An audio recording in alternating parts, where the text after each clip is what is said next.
meus amigos, meus irmãos em Cristo, a paz do Senhor Jesus. Como vai? Tudo bem com vocês? Para quem não me conhece, eu sou o professor e presbítero Antônio José. É uma satisfação muito grande estar aqui com você novamente. Hoje vamos estudar a lição de número 5. A lição de número 5, ela traz uma temática, a sutileza do materialismo e do ateísmo. Você que está aqui pela primeira vez, estamos apresentando durante esse trimestre os tópicos e as lições baseados nos ataques contra a Igreja de Cristo. Sem dúvida alguma, é um momento muito importante para compartilharmos a palavra de Deus.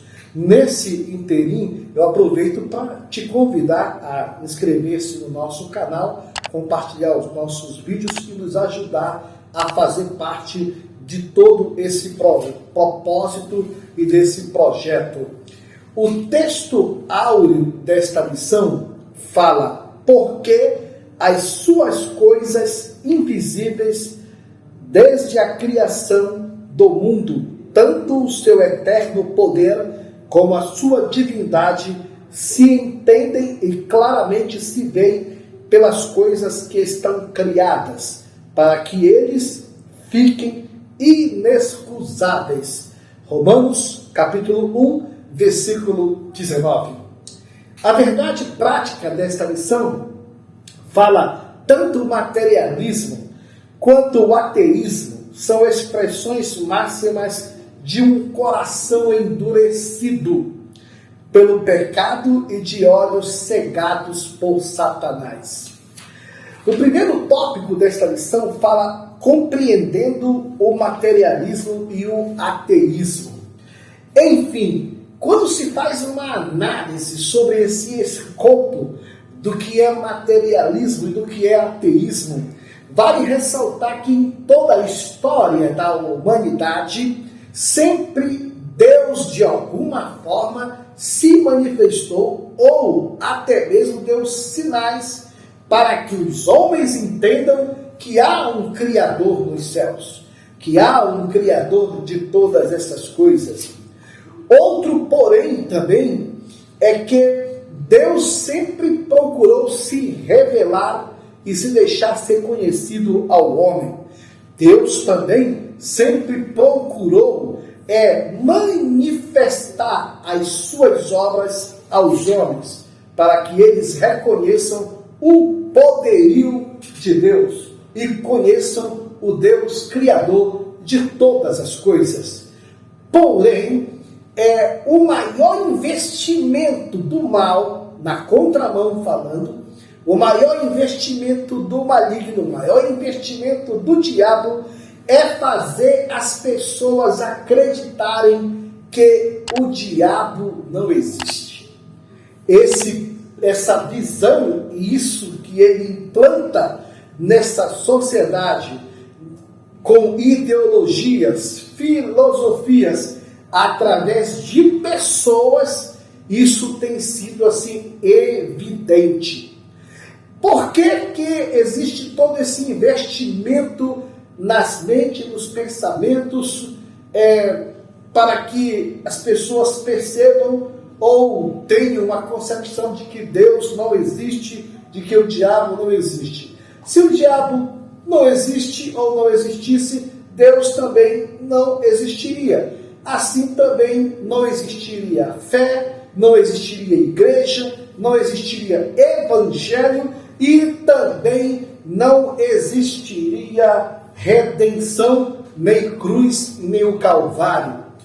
Outro porém também é que quando olhamos esse ponto de vista do materialismo, olhando pelas Escrituras, toda pessoa, ela é chamada, ela é convidada a ela trabalhar, a ela dar resultados, a ela procurar, no mínimo, manter a sua casa e procurar se estabelecer nesta vida. Aliás, Jesus ainda não veio. Porém, vale ressaltar, é que todos nós precisamos ter uma estabilidade para se manter. E quanto mais nos esforçamos, mais resultados temos. Agora, existe aí como se fosse um limiar, um divisor de águas. Temos que tomar o cuidado para que não venhamos ser materialista. O risco de ser materialista é evidente? Pode ser evidente, sim, mas precisamos tomar o cuidado e ter a descrição. Quero convidar você a ler a primeira carta de Paulo a Timóteo, capítulo 6, versículos 7 e 8. Pois nada trouxemos para este mundo, e dele nada podemos levar. Por isso, tendo o com que comer e com que vestirmos, estejamos isso satisfeitos. O que a palavra de Deus está nos convidando, pelo menos a pensar, a refletir, é um conselho de Paulo, apóstolo dos gentios, dando ali como mestre, orientando o seu discípulo Timóteo. E ele dá uma palavra para um obreiro, para quem tem uma visão e um chamado e uma vocação ministerial, para quem realmente não tem assim aquela ambição para ganhar dinheiro, porque um pastor, um bispo, um apóstolo, a ambição dele, no bom sentido da palavra, tem que ser por vidas, tem que ser por pessoas, tem que ser em mudar e transformar vidas, não é pelo dinheiro. É por isso que Paulo aconselha agora Timóteo a pensar assim, tendo com que nos vestir, estejamos contentes. Ou seja, o obreiro, ele vive da obra. E quando o obreiro, ele vive da obra, ele tem e acredita que na obra de Deus, Deus não fica e não fica devendo nada a ninguém. Então, precisamos assim tomar esse cuidado para não ter uma interpretação equivocada quanto o que a Bíblia fala. Outro fator também que se refere ao mundo espiritual. O mundo físico, ele é real. É um mundo palpável. Você toca, você pega, você enxerga. O mundo espiritual, a Bíblia fala que este mundo, ele jaz no maligno, ou seja, os comandos e as orientações deste mundo, aí alguém pode dizer, que mundo é esse? Existem 3 mundos, o mundo cósmico, o mundo humano e o mundo espiritual. Quando a Bíblia fala que o mundo jaz no maligno, ele está se referindo ao mundo humano. Esse mundo está comandado, controlado pelo mal. Porém, olhando por esse prisma, aí temos que entender que tudo isso recebe uma influência deste mundo espiritual, na mentalidade, nos pensamentos, no coração. É por isso que nós temos que estar pautado no equilíbrio. Você quer saber se você é materialista ou não? Uma das coisas é você saber onde está o seu coração, aonde está, o que te move ali. Porque tudo temos que ter um equilíbrio. Outro fator também é quando se refere ao ateísmo. Para você ter uma ideia, nas nossas igrejas temos uma crise de crença. Como assim? Eu vou explicar. Tem pessoas que já não creem mais nos dons espirituais e por isso não buscam mais. Tem pessoas que elas não acreditam mais na transformação pelo Evangelho, que é o poder de Deus na vida das pessoas. Então, isso tem gente que tem dificuldade para crer na mudança das pessoas. Olhem só. O outro fator também é que existe também uma série de evidências que mostram que a igreja ela já está congregando, reunida. Igreja que eu me refiro não é a igreja genuína, apostólica, a redimida, Não, eu estou me referindo a um grupo de pessoas. Existem pessoas que elas não acreditam mais nem na volta de Jesus. Então, existe uma crise de crença entre nós, na igreja mesmo. Um fator também interessante é que o ateísmo, ele tem crescido, mas não é crescido somente agora, nos anos 2000, 2010, 2020, não, e nem nos anos 80, 90, não. O ateísmo, ele é desde a época da Bíblia. Por quê? Salmo 53, versículo 1, diz assim: diz o tolo no seu coração, Deus não existe. E aí, no Salmo 14, versículo 1, reitera de novo essa fala, que diz o nécio ou tolo no seu coração, Deus não existe. Então, para você ver, na época do Salmo, Davi aqui, falando e reiterando aqui que naquela época já existia os ateus, os que não acreditavam numa divindade criativa que criou todas as coisas. Porém, o que vale ressaltar para a Bíblia, e olhando para a Bíblia, o que quer dizer tolo? Tolo é aquele que faz asneira. Asneira vem de asno, vem de burrice, bobagem, besteiras, falta de juízo, falta de inteligência, despido de atitudes prudentes, entendeu? Uma pessoa que é tola é uma pessoa que faz tolices, é uma criança mimada. E aí tem um fator também que vemos que a sociedade toda ela está sendo influenciada por uma corrente de pensamentos ateístas que muitas vezes tem começado lá na faculdade, com filosofias, orientações, palavras, ideologias que têm assim fomentado uma espécie de fraqueza em muitos corações que não têm uma fé genuína em Jesus. É por isso que eu falo para você, o cristão tem que ter um bom motivo para ser um cristão. Você é um crente, você é um cristão, você é um seguidor. Por que você é um seguidor? Por que você hoje está no mundo cristão, na vida cristã? Por quê? Você deve ter as suas razões e os seus motivos. Porém, um cristão não pode viver sem experiência cristã, sem experiências com as Escrituras Sagradas, sem experiências com o Espírito Santo de Deus. Um cristão de verdade, ele precisa ter base. Base quer dizer alicerce. Vai construir um prédio sem base, sem alicerce, o prédio cai. Um cristão de verdade, ele tem que ser raiz.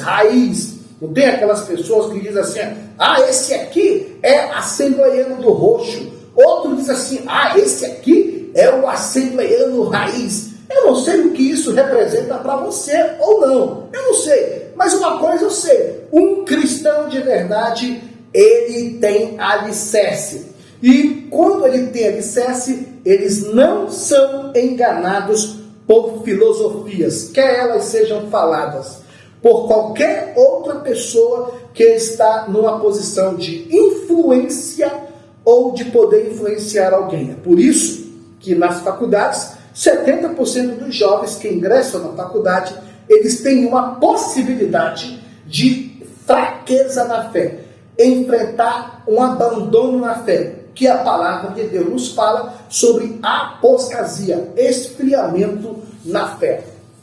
Então, vamos aqui para o nosso segundo tópico. O nosso segundo tópico fala raízes do materialismo e ateísmo. Meus amigos, tudo isso tem um começo. Sabe onde é o começo disso tudo? A consequência do pecado, da transgressão. Todos nós pecamos, e a Bíblia diz, Romanos 3:23, todos pecaram e destituídos estão da glória de Deus. Porém, existe ali uma forma que a humanidade herdou toda a queda que houve no Éden. Herdou ali como as consequências do pecado. E olhando por esse prisma, tanto no Antigo Testamento ou no Novo Testamento, os homens, homens dos tempos bíblicos, quer sejam apóstolos, quer sejam profetas, quer sejam sacerdotes, quer sejam qualquer outro, até mesmo os patriarcas, todos eles são e foram testemunhas de que existe um Deus nos céus, o Criador de todas as coisas. É por isso que no Salmo 19, versículo 1, os céus proclamam a glória de Deus, e o firmamento obra de suas mãos. Ou seja, a própria natureza, ela prega e mostra para os homens que Deus existe. É por isso que não vai existir inocentes diante de Deus. Romanos capítulo 1, versículo 8 a 23, fala a mesma coisa. Agora, como é que surgiu tudo isso? Existiu um filósofo alemão chamado Karl Marx. Este homem realmente teve um papel a serviço do inferno para poder difundir a sua filosofia, e ele pregava em algumas bases de argumento. Por exemplo, ele dizia que o homem não precisava de Deus, porque ele era ateu. O homem, ele não precisava de religião, porque ele não tinha nenhuma religião. O homem não precisava de Deus, porque na visão dele, a religião alienava as pessoas do seu propósito e da sua realidade de vida. Preste bem atenção ao nível de desassociação que esse homem tinha ao que era eterno, puro, honesto, sincero. Por exemplo, ele tinha uma visão de que a religião e Deus na vida das pessoas afastava os seres humanos do seu verdadeiro potencial ou do seu verdadeiro propósito. Ou seja, para que eu preciso de Deus? Então, assim, existia essa filosofia que ele conseguiu influenciar muitas pessoas, e até hoje ainda influencia a influência filosófica ateísta, materialista de Karl Marx. Porém, eu posso também aqui colocar em pauta todo esse comportamento ateísta deste homem. Ele foi assim como se fosse influenciou gerações e gerações. Mas vamos aqui, e eu convido você para o nosso terceiro tópico desta lição: pressupostos das doutrinas materialistas e ateístas. Primeiro, observe, a argumentação doutrinária deles é taxativa. A negação da existência de Deus.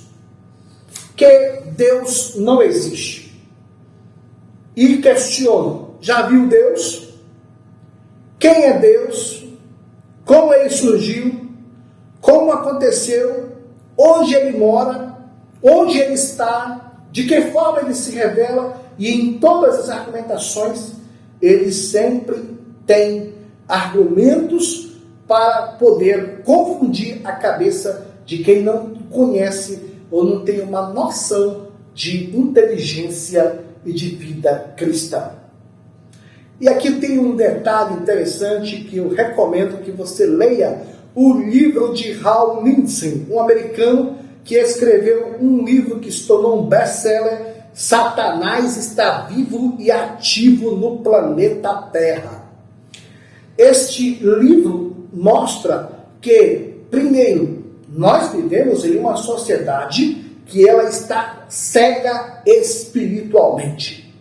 Por exemplo, se vê que nós vivemos numa sociedade líquida, numa sociedade de relativista, numa sociedade que não pode criticar, tem que aceitar, que não pode julgar, tem que entender. Nós vivemos numa sociedade em que as pessoas são cheias de mimimi, tudo dói.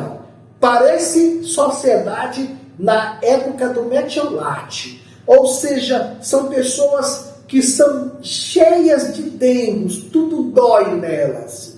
E aí um fator interessante, onde não existe ou não há a liberdade para a pessoa ser confrontada pela palavra de Deus, uma coisa é o indivíduo, a pessoa querer julgar os outros. A outra coisa é a pessoa não deixar ser advertido, ser admoestado, orientado pela palavra de Deus, que é a base de todas as coisas. Um outro ponto também que vale ressaltar, segunda carta de Paulo aos Coríntios, capítulo 4, versículo 4.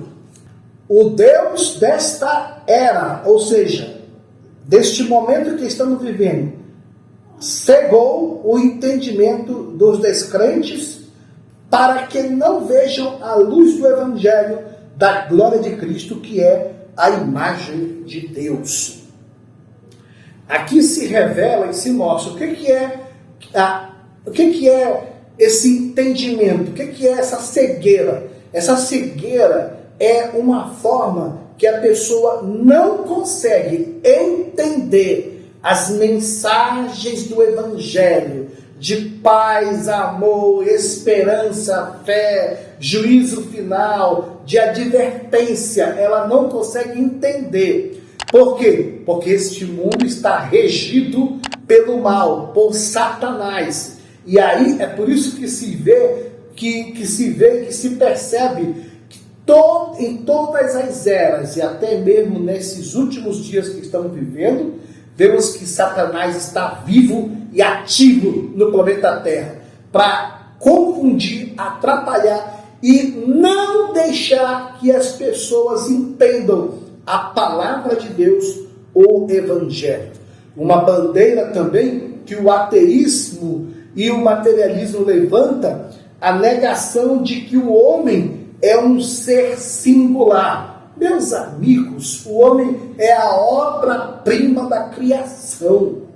O homem não foi criado do acaso. O homem foi criado pelo Pai, pelo Filho, pelo Espírito Santo. O homem foi uma obra pensada, uma obra completamente analisada. Foi o Criador que determinou isso. É por isso que a existência de Deus, ela é questionada nas faculdades. Por isso que muitos que caem, se desviam, se enfraquecem, eles não conseguem ter uma base na sua fé. E o pior é que muitos dos ateus, que embora vieram do cristianismo, quer seja aí do cristianismo espírita, cristianismo protestante ou cristianismo protestante, em todos eles, muitos dos ateus vieram de religiões cristãs e que eles se decepcionaram por alguma coisa. E muitas vezes essas pessoas nunca tiveram uma experiência com Deus. Só para você ter uma ideia, o homem é uma obra singular a tal ponto que ele é o único que tem a tricotomia, corpo, alma e espírito. O único que tem a tricotomia. Vamos para o quarto tópico desta lição, respondendo ao materialismo e ao ateísmo. Observe que o cristão precisa ter uma vida bem relacionada com as Escrituras, com o rema de Deus, com estudos, com fé, com experiência, para quando o vento soprar, ele está firme. E um outro ponto também é que a importância é grande do cristão ser um crente de convicção. Uma vez alguém me falou assim: eu gosto do assembleano, Porque o assembleiano, ele é um crente de convicção. Olha, de uma certa forma, eu acredito que Deus não é batista, presbiteriano, assembleiano e muito menos presbiteriano. Deus é Deus e o seu nome é Jeová. Agora, independentemente onde a pessoa se converteu ou não, quando uma pessoa realmente teve um encontro com o Senhor, ela se torna uma pessoa de convicção. Não interessa onde que ela teve um encontro com Deus. Não interessa. Mas quando realmente ela entendeu o Evangelho e ela reconheceu e entendeu a palavra, aí ela quer mudança, ela quer transformação, ela quer ser uma nova pessoa. E aí se observa também que nós precisamos estar firmados na verdade da palavra de Deus. Um outro ponto que vale ressaltar é que vivemos em um mundo ideológico, gente. Um mundo completamente ideológico.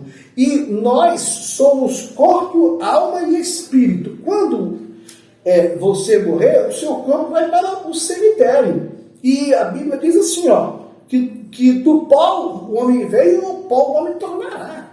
Agora, um outro fator também é que o Espírito de Deus veio e para Deus voltará, porque é o fôlego de vida, em que o Senhor soprou nas narinas ali de Adão e fez dele um fôlego de vida. Porém, a alma, o homem decide para onde ele vai, a alma é eterna. É isso que muitas pessoas não conseguem entender, que existe uma natureza de eternidade no homem. E aqui faço fazer uma reflexão muito grande também para você, que são grandes perguntas que a humanidade já fez em todo o decorrer do tempo. Primeiro, quem é o homem? Quem é o homem? Quem é o homem? Muitas vezes a pessoa tem dificuldade de saber quem ele é, até mesmo de saber até suas vocações, seus talentos e assim por diante. E para onde o homem vai? Se ele morrer hoje, para onde ele vai? E muitas pessoas têm essa interrogação, não sabem para onde ele vai. Mas um cristão que tem convicção real, ele sabe que ele não vai entrar em um processo completamente para outra vida, em um processo de reencarnação, para que na outra vida ele se torne um bicho, um animal, uma barata, um rato, outra coisa. Não. E para onde ele vai? No sentido de onde ele vem e para onde ele vai. São perguntas e questionamentos, e quando uma pessoa sabe e reconhece um Criador, que é o Deus da Bíblia, que conhece todas as coisas, que sabe todas as coisas, a sua vida muda. E aqui eu quero te agradecer, muito obrigado, até o próximo vídeo e que Deus te abençoe e te guarde.